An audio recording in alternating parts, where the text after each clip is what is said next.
Hey everyone, today I'm going to show you how to flip a house in a declining market. We're in front of a project I just acquired, and we're going to use this house as an example to show you all the different considerations that go into house flipping when the market is slowing. It includes the buy criteria, deal analysis, negotiation, and the scope of work. As usual, we're going to start from the scope of work of this renovation, but make sure you watch until the very end because I'm going to use the numbers from this project to showcase how I do it. In recent months, with the interest rate hikes, the housing market has slowed down, and many people have asked me, is it still a good time to flip houses? The short answer is yes, I believe you can make money flipping houses in any market condition, and today I'm going to show you exactly how I do it. We're going to get working on this project right away, and after a couple of months, I'm going to share an after video once the renovation is all done, so make sure you subscribe to the channel to get notified. If you are watching this video and want to learn about flipping houses, I just released my new book, Flipping Houses Quick Start Guide. It's available for purchase on Amazon. Since its launch 2 weeks ago, it already became a #1 new release in the real estate investing category on Amazon. It covers pretty much every aspect about house flipping, and it's a comprehensive guide for beginners. If you're interested to learn more about flipping houses, make sure you grab a copy on Amazon today. Let's start with the scope of work before we dive into the numbers.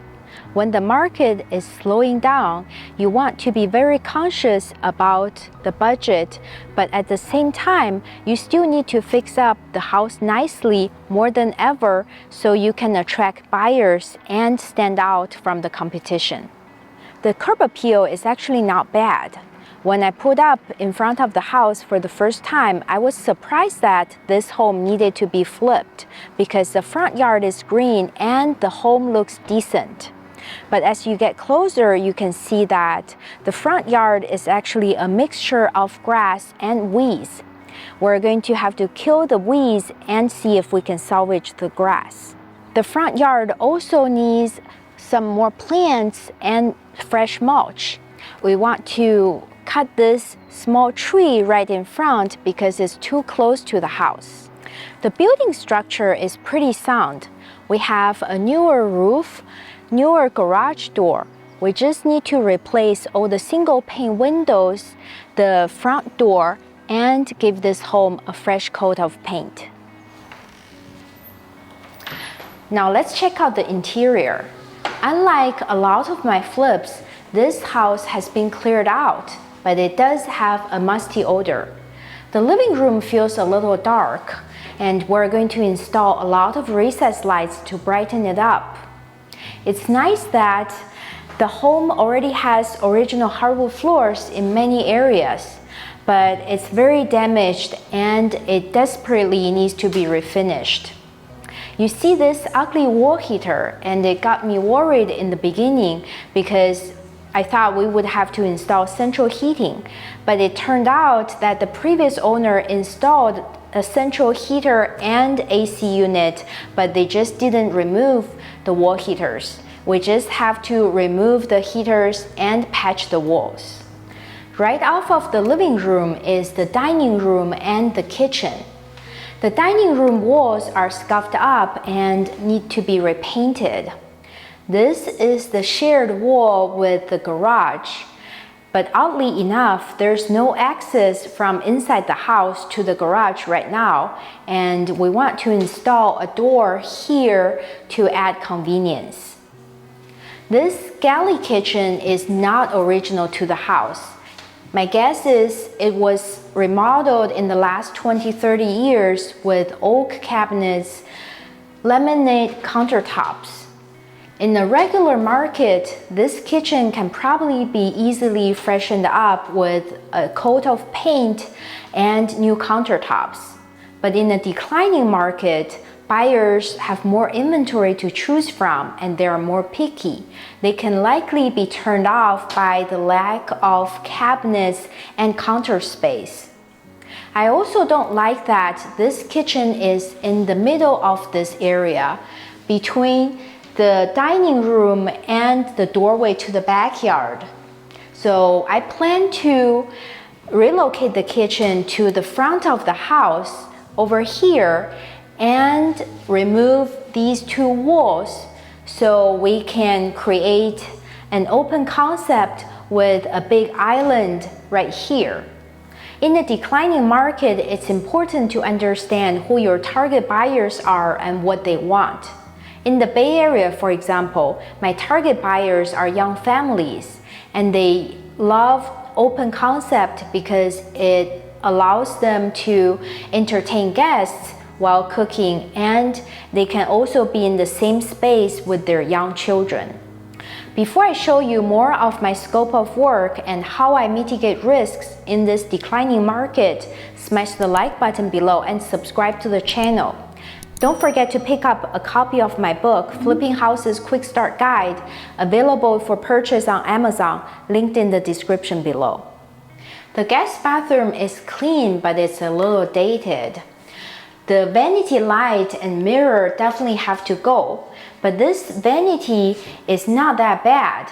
If you paint it, it would look okay. But unfortunately, there's a big gap between the vanity and the wall, and that looks bad. So we have to replace it. I was pleasantly surprised by the shower panel here because it's clearly updated recently, and we can definitely keep it here. It's going to save us a few $1,000s. This is the closet in the hallway. The closet door is missing right now, and we see this big water heater in the middle. It's kind of undesirable to have the water heater inside the house because it takes up space, but it costs a lot of money to relocate it to the garage, and it's actually a good thing that because of how centrally located this water heater is, the bathrooms are going to get hot water really quickly. This home is only 1,100 square feet, but there are 4 bedrooms in here, so every bedroom is very compact. In this first guest bedroom, you'll see that all the walls have a lot of marks on them, and they definitely need to be repainted. We're going to replace the dated ceiling light, the missing closet door, the interior door, the trim, and refinish the hardwood floors. This master bedroom is not much bigger than the guest bedrooms, and unfortunately there's only one small closet, but there's not much we can do about it. In the ensuite bathroom, the finishes are pretty much the same with the guest bathroom that we already saw. We're going to have to replace all of these fixtures. Right now, the shower is of this square shape and it's cramped, but there is a little bit wasted space in this corner that can be used to extend the shower and make it a lot more functional. And we're going to do that, which will make this bathroom a lot more desirable. This small door in the kitchen leads to the backyard. We plan to replace it with glass door so that people can see the backyard from the inside. This concrete patio is of very good condition. We just need to power wash it to clean off the paint. And the backyard is a big blank canvas. We want to remove the bricks, level the ground, and dress it up with some sod and plants. That small shed can be used for tools and equipment, and we plan to keep it.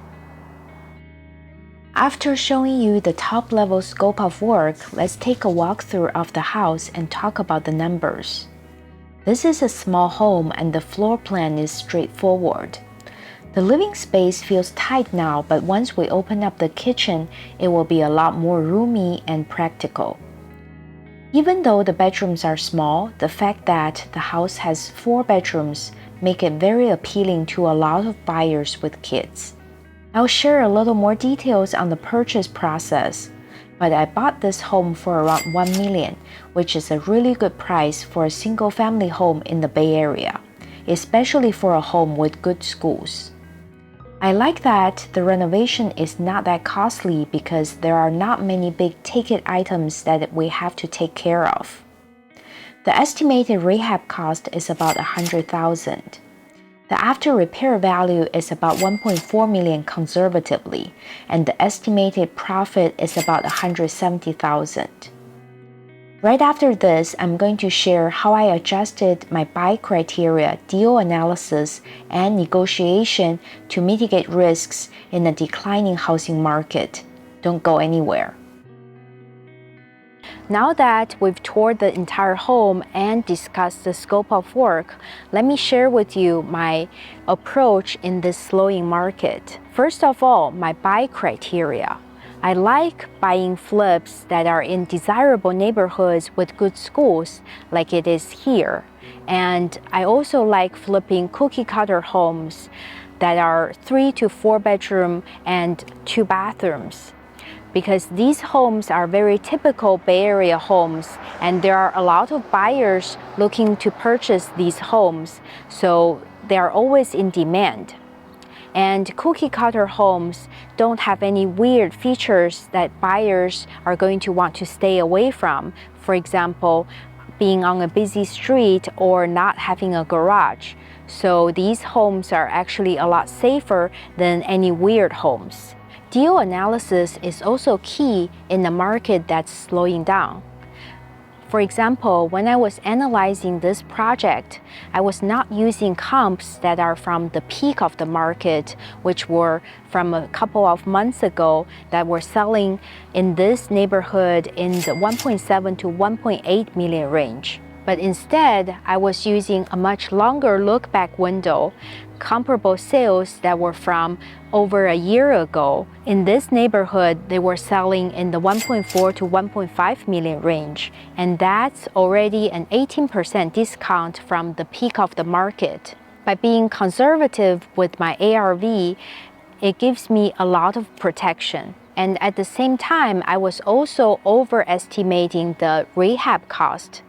I estimated $120,000 on this project, but in reality, it's only going to cost $100,000, so that's going to give me some buffer as well.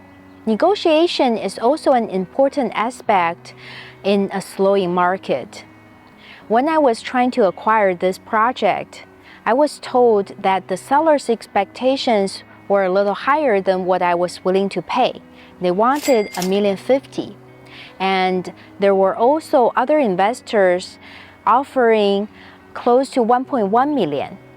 But I didn't listen to any of that. And instead, I just stick to my original offer, which was $1.025 million.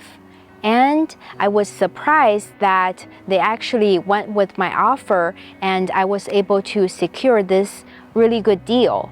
So it's important to be a tough negotiator in a slowing market so you can get the best deals.